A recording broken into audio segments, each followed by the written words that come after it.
In 1 Timothy 1:5, it says that it's the goal of our instruction. The goal of our instruction, he says Paul to Timothy, is love from a pure heart and a sincere faith.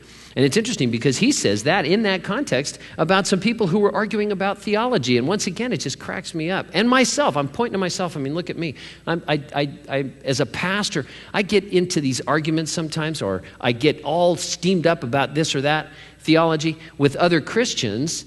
And the Holy Spirit, in fact, Christians argue a lot about the Holy Spirit. And the Holy Spirit is saying to them, hey, hello, I'm here. And the Christians are, I've got the fruit of the Spirit. No, you don't. I have the fruit of the Spirit. Can you imagine that? And the Spirit is actually there going, oh.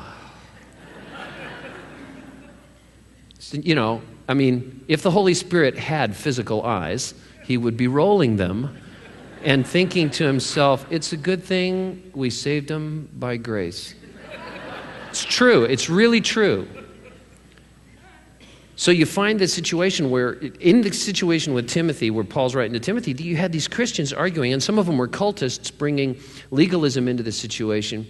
And Paul says very clearly, our goal is love. And he's talking about the real stuff, the deep stuff, the powerful thing that Jesus Christ, that God actually thinks and feels and pours out on the world and absorbed his own wrath in order to pour his love out through the gospel. That's what he's talking about. It's the goal of our instruction.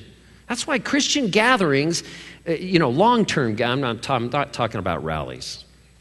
Rallies are fine, where everybody gets together, they don't really know each other, they sing a bunch of songs, have a bunch of goosebumps, and go home. That's fine, but that's not the same as a church. A church, you actually get to know people, they make you mad, and then you have an opportunity to think. Then you have the opportunity to love. You haven't had the opportunity to love somebody till they made you mad. That's the truth.